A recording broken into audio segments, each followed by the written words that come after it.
we'll have a video out for sure. Ugh, I can't talk.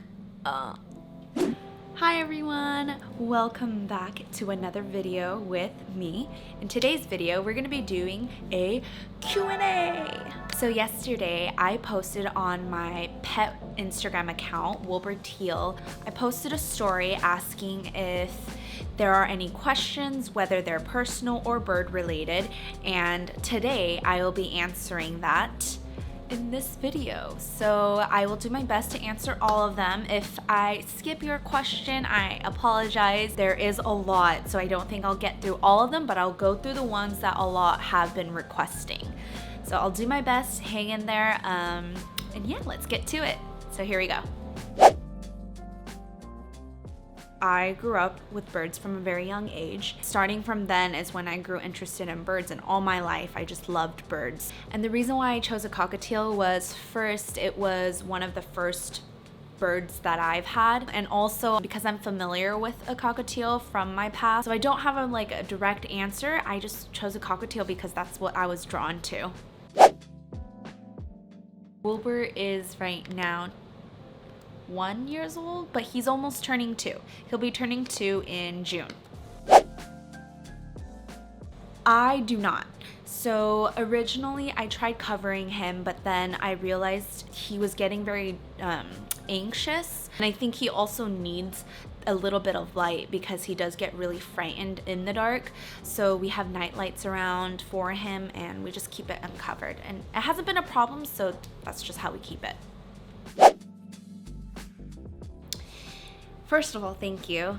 And for me, I was always interested in photography from a very young age. I would be taking lots of photos with my phone, and I would edit them on my phone, and I would post them. I would make albums on Facebook, and I think people started getting interested in that or seeing something in that, and so they encouraged me to invest in a DSLR, and so I eventually invested into a DSLR, started taking more photos, started understanding how to work with the settings, such as your ISO, aperture, shutter speed, all that kind of stuff.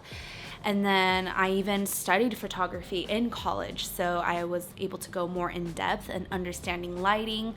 I'm still struggling a little bit in that, but it's more of a hobby for me. Yes, I studied it in college, but I'm not doing anything with that in my career. Ever since we got the bigger cage, to be honest, he's been a lot more calm. He has a lot more things to do within his cage.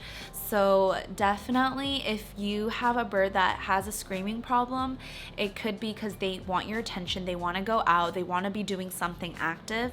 This is, again, all my, personal opinion. Of course, maybe you can seek out a professional and see what they say, but we've observed that for Wilbur, being in a larger cage has been very beneficial. There's a lot more things to do, a lot more space for him, so he doesn't scream as much. And how do I achieve silence when it does happen? I kind of ignore it. I've just also been told that if you react to their screams, they understand that as every time they scream, you get a response. In order for us to make sure that they don't make that a thing, we need to ignore them. Usually he's been very good. The only time he screams is anytime our refrigerator door opens, because he knows that's where the food is. Yes, I train him indoors, but no, I do not think I'll ever train him outdoors. The reason being is there is no location that is suitable for Wilbur around this area. Also, I heard from another bird account, she was going down the list of each type of birds of what is most suitable for free flying, and cockatiels were one of the birds that was kind of on the bottom of the list where it's harder. And a big part of that is because they are more of the skittish type. So naturally, cockatiels, if they do get a bit scared, they will fly upwards, and they can fly pretty high. We've had a scare once where he did free fly outside, but by complete accident, but thankfully we were able to retrieve him. So yeah, I'm a bit paranoid. I don't think I'll ever have him free fly outside. Yes, all the time, period. Never have I ever considered giving Wilbur away. Never do I want to. The only time that would happen is if I really can't care for him anymore, then maybe I would consider, but right now I can care for him and I don't dream of getting rid of him. If you look down in my description, there is a link for the stuff that I have. We recently bought, this mat that kind of makes the cleanup easier. We have a portable vacuum that we use every night. We clean a lot. We clean a lot up after him, but since we have a system in place and we have the vacuums and some mats that kind of help with the situation, it's been a lot easier. But overall, birds are just messy. That's just in their nature, and so we just kind of deal with it. Before I even say anything, I would like to say this is coming from me personally. Every bird owner is very different in the way they, care for their bird and what they believe is good for their bird. I don't want to dismiss anybody and what they believe in, but for now this is what I can do and what I can handle, so I hope you guys understand.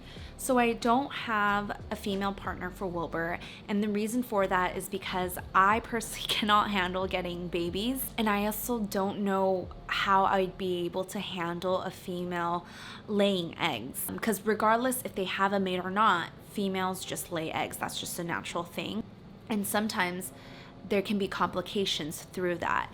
Personally, taking care of Wilbur takes a lot of energy already from me, so adding a female to that and having to monitor, how they are interacting with one another, that would be kind of difficult. So there's a lot more reasons to it, but to keep it short, that's like the biggest reason why I'm not getting a female for Wilbur. Yes, we do. And so of course we don't want a female, but we have considered getting another male bird, a male cockatiel, and surprise, we are getting a second bird. We already made the purchase and we're just waiting. Since they are still very young, we have to wait until they're 3 months old for us to take them home. So I think he's already 1 month old, so we need to wait about 2 more months until we bring him home. So I'm super excited for you guys to see him. I've always wanted a second cockatiel. I was just waiting for the right timing and seeing when would be the best, and so we finally did it. And yeah, that's our news. Once he comes, we're excited and we'll share all about it. This is something I would suggest for anybody who's interested in getting any type of pet, is to always do your research. So I've heard a lot of stories about birds, and I'm sure this is for any animals too, or any pets that people own. A lot of them are neglected because either the owners don't have enough time, or they didn't realize how much commitment there is to owning a pet. Some people, they just leave them in their homes and they're just kind of like a display, and that's not really what pets are meant for. They need to be active. They need to have nutritious diet going on. There's a lot to it than just having them sit in a cage. So definitely do your research into how to properly care for a bird. Most of the times you'll find everything online.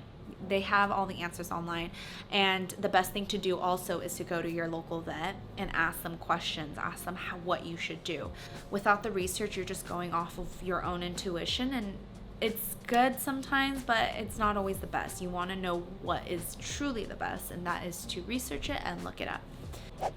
So I just want to thank you guys again for watching this video and asking all the questions. I hope I answered them well and correctly. I actually had a really hard time trying to get some of my words out, so I don't think I was able to clearly say everything I wanted through this video. I'm still learning to practice my speaking skills. If you guys have been keeping up with my stories on my pet account, on my Wilbur's account, I do struggle a lot with talking and kind of just being in front of the camera at times, but I'm trying to practice it. So thank you guys for hanging in there. Thank you for being so supportive, and I hope that I can come out with more things for you guys. Don't forget to like, subscribe, and comment. I would really appreciate that. I don't know how to end this, so I'm just gonna end it like this.